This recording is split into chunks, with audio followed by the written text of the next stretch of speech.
देवउठनी एकादशी 2025 भगवान विष्णु का जागर दिवस। नमस्कार मित्रों, स्वागत है आपका सर्वभक्ति वेब्स चैनल पर। आज हम सुनेंगे एक पवित्र कथा देवउठनी एकादशी, जिसे प्रबोधिनी एकादशी भी कहा जाता है। यह दिन भगवान विष्णु के जागरण का प्रतीक है और समृद्धि, सौभाग्य तथा धर्म की पुनर्स्थापना का दिवस है, जिसे भगवान विष्णु का जागरण दिवस भी कहा जाता है। कथा प्रारंभ एक समय की बात है जब असुरों का अत्याचार पृथ्वी पर बढ़ गया था। देवताओं ने भगवान विष्णु से प्रार्थना की कि वे संसार की रक्षा करें। भगवान विष्णु ने कहा, देवताओं, मैं अब 4 महीनों के लिए योग निद्रा में जा रहा हूँ। इस समय को चातुर्मास कहा जाएगा। मेरी निद्रा के दौरान किसी भी नए कार्य, विवाह या किसी भी शुभ मुहूर्त को नहीं किया जाएगा।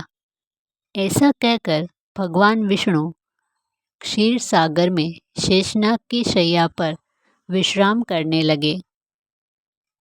उनकी यह निद्रा आषाढ़ शुक्ल एकादशी से लेकर कार्तिक शुक्ल एकादशी तक रहती है। 4 महीने बाद जब कार्तिक शुक्ल एकादशी आती है तो भगवान विष्णु अपनी योग निद्रा से जागते हैं। इसी दिन को देवउठनी एकादशी कहा जाता है, अर्थात देवताओं का उठने का दिन। भगवान के जागरण का महत्व।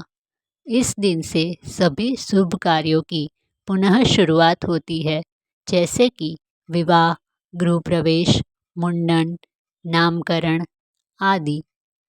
कहा जाता है कि जब भगवान विष्णु जागते हैं तो पूरे सृष्टि में धर्म, शांति और समृद्धि लौट आती है। इस दिन भक्तजन भगवान विष्णु और माँ लक्ष्मी की विशेष पूजा करते हैं। मंदिरों में शंख, घंटा, दीपक और भजन से भगवान को जगाया जाता है।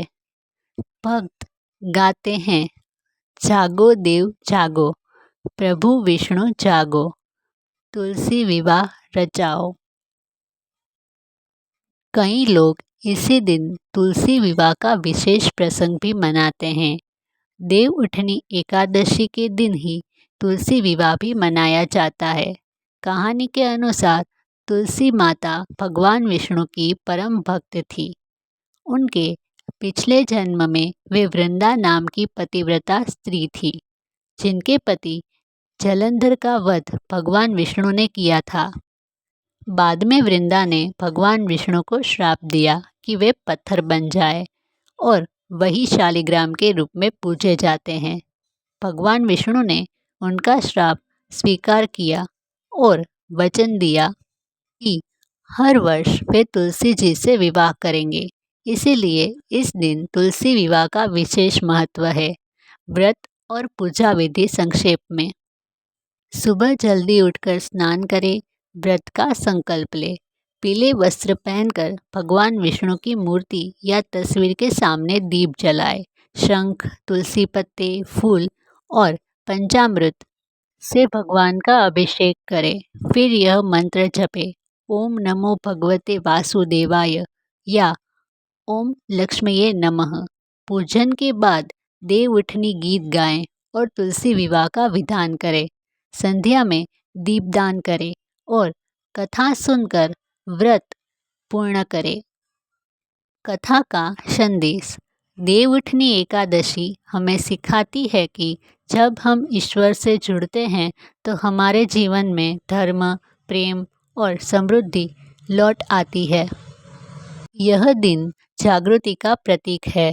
जैसे भगवान विष्णु योग निद्रा से जागते हैं, वैसे ही हमें भी अपने जीवन में आलस्य, अंधकार और नकारात्मकता से जागना चाहिए। यह है भगवान विष्णु के जागरण की पवित्र कथा। तो दोस्तों, अगर आपको यह कथा पसंद आई हो तो लाइक करें, शेयर करें और चैनल को सब्सक्राइब करें।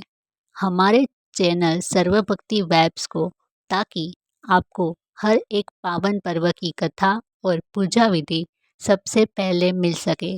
जय श्री हरि, जय माँ लक्ष्मी।